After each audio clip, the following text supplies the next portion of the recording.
English પદ્ધતિશાસ્ત્ર જે ભાગ 24 છે એનો ટોપિક રિધમ એટલે કે લય જોઈએ તો ડેફિનેશન જોઈએ તો rhythm is the regular pattern of stressed and unstressed syllables in speech. તો રિધમ શું છે તો ધ રેગ્યુલર પેટર્ન છે ઓફ સ્ટ્રેસ્ડ એન્ડ અનસ્ટ્રેસ્ડ સિલેબલની ઇન સ્પીચમાં.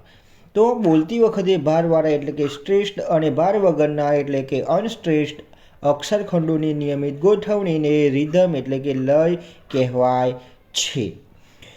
ઇમ્પોર્ટન્સ ઓફ રિધમ જોઈએ તો makes speech natural and fluency.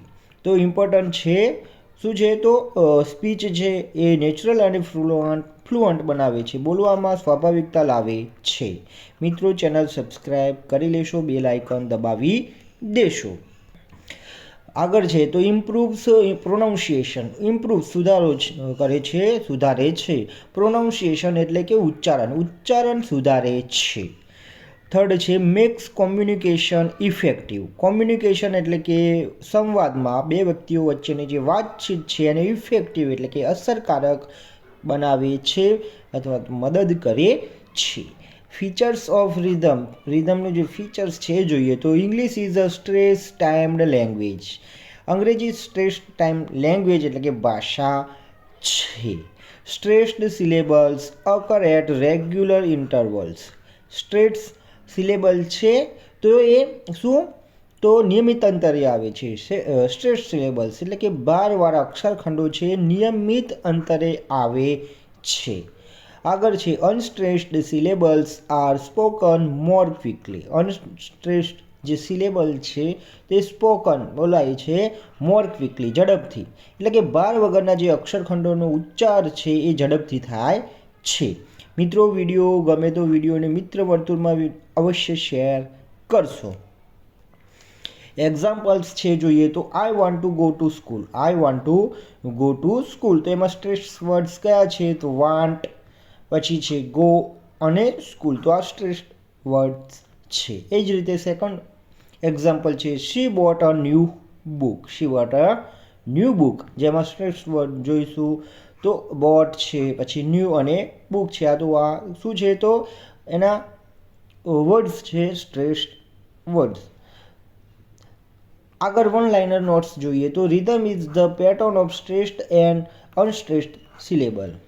આગળ જોઈએ એમ તો રિધમ એટલે ભારવાળા અને ભાર વગરના અક્ષરખંડોની લયબદ્ધ ગોઠવણી. મિત્રો વિડીયોને અવશ્ય લાઈક કરજો. મિત્રો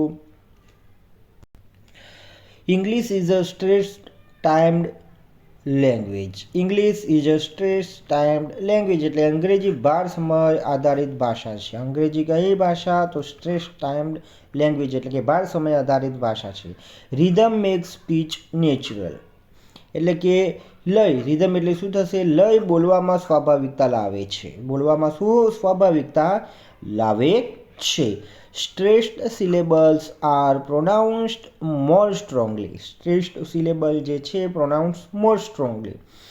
તો ક્વેશ્ચન પૂછાય which syllables are pronounced more strongly, તો સ્ટ્રેસ્ડ સિલેબલ્સ આવે છે. તો ભારવાળા અક્ષરખંડો વધુ જોરથી ઉચ્ચારાય છે.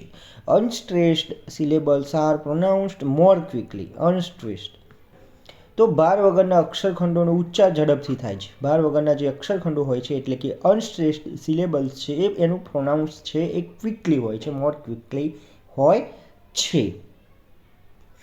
એમસીક્યુઝ છે જોઈએ તો what is rhythm. What is rhythm. Rhythm શું છે તો pattern of stressed and unstressed syllable. Rhythm શું છે તો pattern of stressed and unstressed syllable છે. એટલે કે રિધમ એટલે ભારવાળા અને ભાર વગરના અક્ષરખંડોની લયબદ્ધ ગોઠવણ છે. બીજા નંબરનું એમસીક્યુ છે English is a blank language. English is a blank language મતલબ શું થશે કે ઇંગ્લિશ ખાલી જગ્યાએ લેંગ્વેજ છે. આન્સર ઇઝ તો સ્ટ્રેસ્ડ ટાઇમ્ડ. તો અંગ્રેજી સ્ટ્રેસ્ડ ટાઇમ્ડ લેંગ્વેજ છે. થર્ડ એમસીક્યુ છે which syllables are pronounced more strongly. More strongly જે છે એ કયો પ્રોનાઉન્સ એટલે કે કયું સિલેબલ્સ જે છે એ એનું પ્રોનાઉન્સ છે એ મોર સ્ટ્રોંગલી હોય છે. તો કયું આવશે સ્ટ્રેસ્ડ સિલેબલ્સ જે છે એનું પ્રોનાઉન્સ મોર સ્ટ્રોંગલી આવશે. ચોથા નંબરનું છે rhythm mainly improves blank. Rhythm mainly improves ખાલી જગ્યા તો pronunciation and fluency. Pronunciation and fluency એટલે કે રિધમ ઉચ્ચારણ અને બોલવાની સરળતા એટલે કે ફ્લુઅન્સી સુધારે છે. પાંચમા નંબરનું છે which sentence best shows rhythm. તો એ છે I want to go to school. તો આ જે સેન્ટેન્સ છે એ શું રિધમ જે છે એ દર્શાવતું વાક્ય છે.